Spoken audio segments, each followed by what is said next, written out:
Hola, ¿qué tal amigos? ¿Cómo están? Muy buenas noches. Yo soy Esdras Chabot y esto es Dinero y Poder. De acuerdo con el Observatorio Nacional Ciudadano, 2021 fue el año más violento contra mujeres. Se acumuló el mayor número de víctimas de feminicidio y carpetas de investigación por violación y violencia familiar. La extorsión creció 11.3% respecto a 2020 y alcanzó su pico más alto desde que se tiene registro. Nos acompaña vía Zoom Francisco Rivas, director del Observatorio Nacional Ciudadano. Francisco, muy buenas noches, gracias por estar aquí con nosotros. Macario Esquetino, Luis Miguel González, muchas gracias por estar en este programa Dinero y Poder. Francisco, los datos del año pasado pues son bastante malos. ¿Qué es o cuáles serían o cuál sería la explicación fundamental de este aumento de la violencia contra mujeres? Año de pandemia que, bueno, pues podríamos repetir una buena parte del patrón que tuvimos en 2020. Ezra, Macario, Luis Miguel, un gusto estar con ustedes. Pues mira, la verdad es que este dato, el terrible dato de la violencia contra la mujer, no solo se refiere al número de feminicidios que ocurrieron el año pasado, a la tasa de feminicidios, sino también a los niveles precisamente de violaciones. La violación crece un 30% respecto a 2020, a los delitos que se cometen precisamente y de los cuales las mujeres son víctimas. Tenemos un aumento de las víctimas en mujeres de extorsión, de lesiones dolosas, de secuestros, pero también tenemos un incremento de la violencia familiar y de la trata de personas, en donde sabes que la prevalencia de víctimas son mujeres. Ahora, hay que decirlo, 2021 no solo fue el año más violento para las mujeres, es el peor año desde que tenemos registros en víctimas de extorsión, y creo que también en parte esto obedece a un confinamiento social que nos obliga a tener un sistema de conexión y incluso de comercialización diferente al que acostumbrábamos. Entonces se ha permitido dentro del espacio virtual más víctimas. Fue el peor año en narcomenudeo, fue el peor año en lesiones dolosas, fue el peor año en trata de personas, fue el peor año, insisto, en violaciones, en violencia familiar. Es un año en donde crecen los robos a transeúntes, crece el robo en transporte público, y los problemas son los que hemos visto desde hace años.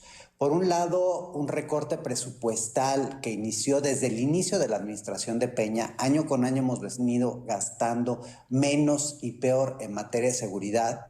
Hemos tenido un debilitamiento de las capacidades de las fiscalías y policías también a partir de ese recorte presupuestal, los abandonos a los programas que permitían salvar a las mujeres, los abandonos a los programas que fortalecían a las policías, han generado espacios de oportunidad para la delincuencia.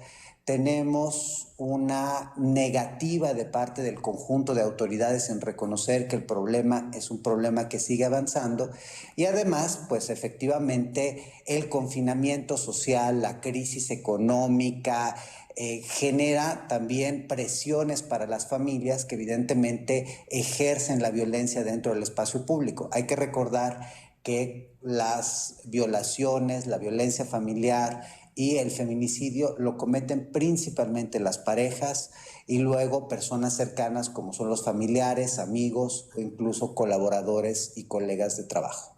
Luis Miguel. Cuando dices es el peor año 2021, me gustaría situarnos en el mundo. ¿Qué está pasando en el mundo? ¿El caso de México es atípico o es un fenómeno que estamos viendo en el mundo? Bueno, el caso de México es atípico en términos de homicidio doloso.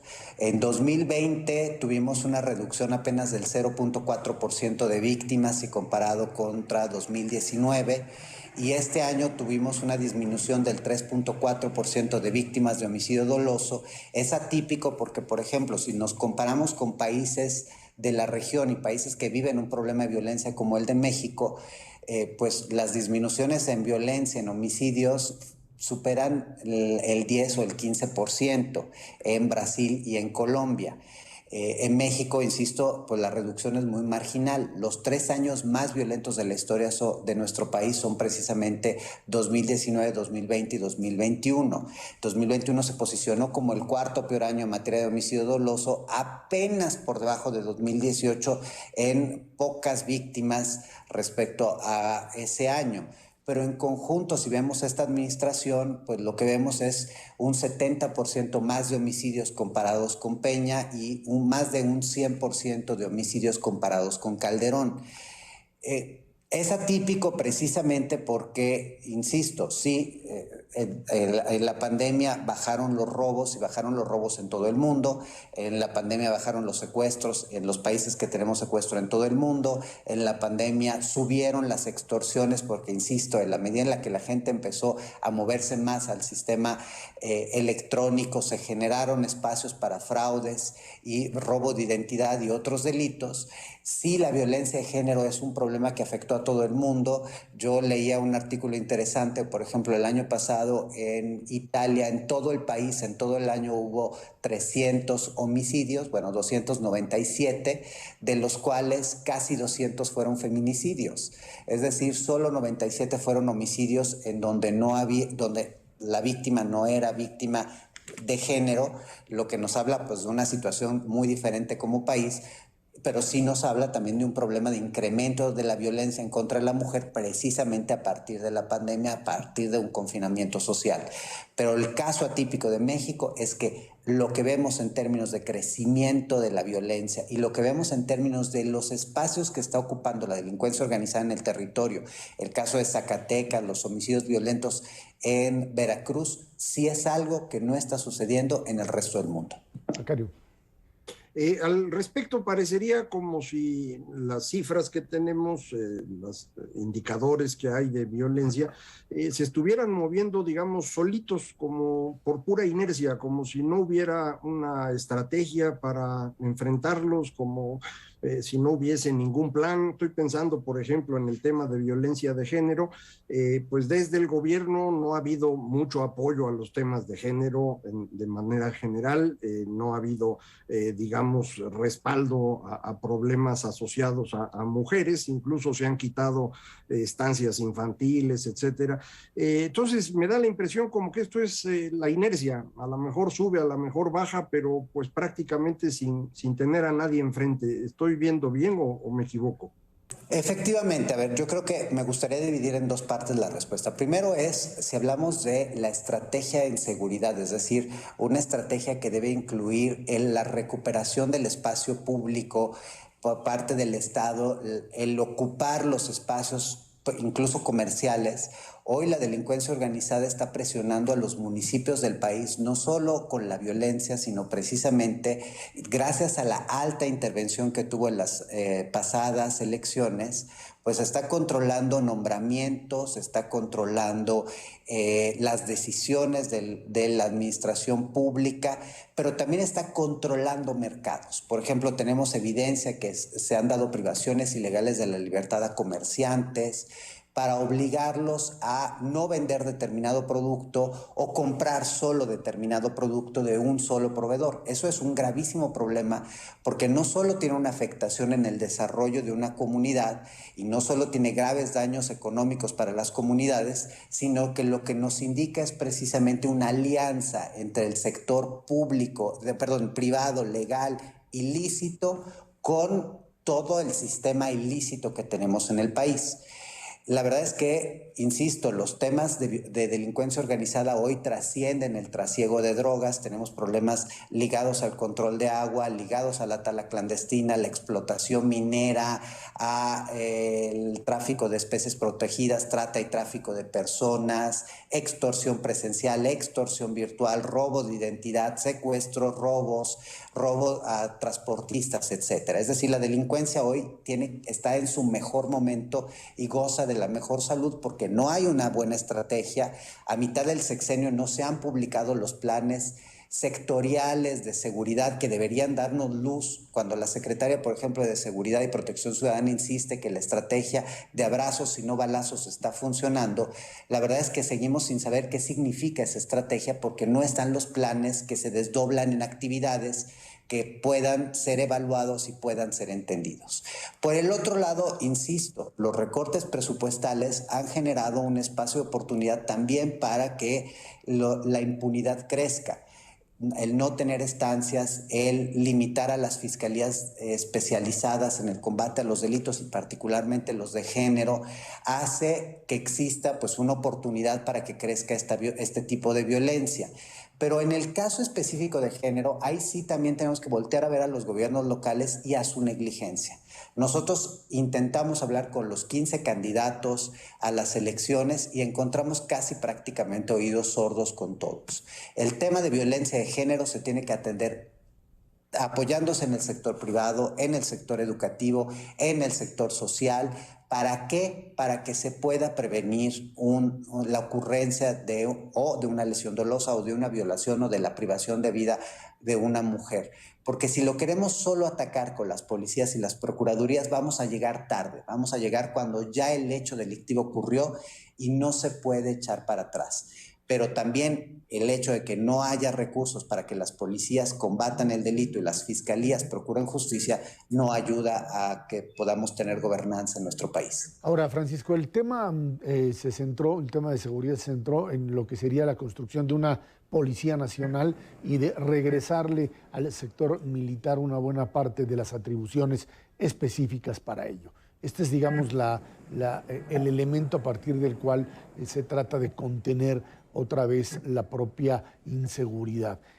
¿Hasta dónde esto, entiendo que en tu análisis pues no ha funcionado, pero qué es lo que provoca esta idea de tener otra vez un modelo centralizado donde policías, ya no te digo municipales que nunca sirvieron, pero en donde incluso policías estatales que en algunos lugares tenían una cierta fuerza, una cierta capacidad de acción, hoy son subordinados otra vez a una estructura militar, totalmente militar, que tiene otro tipo de aproximación a esta estrategia, sea explícita o no, de combate a la delincuencia, o diría yo, de administración de la delincuencia. Mira, aquí tenemos un problema específicamente, precisamente de centralización. La centralización comete un error, que es considerar que todo es un clavo, entonces lo puedes agarrar a martillazos. No es lo mismo la violencia que se sufre en Veracruz, que es una violencia política, donde los grupos de delincuencia y los grupos también políticos ejercen un tipo de acción, a Michoacán, al Estado de México, a Tamaulipas o a Baja California. Hay que considerar las realidades locales y la centralización, eso generalmente lo obvia. El otro aspecto es que crear una institución de seguridad implica tiempo y dinero. Y tiempo es mucho tiempo. Policía Federal es una institución que nos costó muchísimo a los mexicanos crearla, que con Calderón tuvo un crecimiento importante y con Peña tuvo un debilitamiento importante, pero que debía haber sido corregida, no eliminada. La Guardia Nacional hoy cuenta con pocos elementos de capacitación. Si los vemos comparados con Policía Federal, la capacitación de la Guardia Nacional es mínima, no tiene los mecanismos de control que tenía Policía Federal, incluso los protocolos de actuación. Y la otra parte es que evidentemente, pues en este ejercicio de pensar que las competencias militares son idénticas a las competencias civiles de inteligencia, pues hace que la única opción sea la reacción. Pero yo sí quiero hacer un énfasis en el tema de la estrategia. En las elecciones pasadas vimos a la Guardia Nacional y a las fuerzas federales replegadas, dejando pasar a la delincuencia organizada para involucrarse en las elecciones. Si no hay una estrategia, no le podemos pedir a la Guardia Nacional que sea efectiva. La estrategia sí es elemento clave que nos permite entender hacia dónde vamos.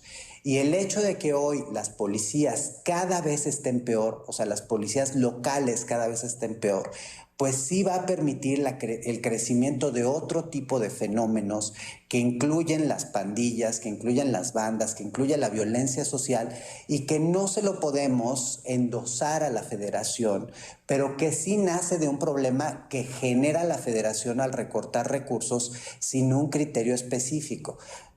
Por eso insisto, se necesita estrategia, se necesita colaboración. Uno de los aspectos que también preocupa de la centralización es lo que pasó en las elecciones pasadas, que es apoyar a los aliados políticos y sancionar, olvidar, abandonar a los adversarios, y eso permitió el crecimiento de la violencia en su momento en Guanajuato o en Zacatecas, y entonces esa centralización crea espacios de oportunidad para la delincuencia, y el debilitamiento de lo local hace a los ciudadanos mucho más endebles, porque los robos no los va a atender la Guardia Nacional, la violencia que vivimos en las calles no es competencia de la Guardia Nacional. Bueno, pues ahí está el tema, sin duda alguna, un problema que tiene que ver, es cierto, con factores económicos, que tiene que ver con una definición de política de seguridad, y que hoy sigue siendo uno de los elementos más difíciles de definir por parte del propio gobierno de Andrés Manuel López Obrador. Francisco Rivas, director del Observatorio Nacional Ciudadano, muchísimas gracias por haber estado aquí con nosotros. Gracias a ustedes, y los invito a que lean el análisis. Está en nuestra página www.onc.rg.mx para que tomemos buenas decisiones como ciudadanos. Muchas gracias y muy buenas noches. Vámonos a una pausa. Esto es Dinero y Poder.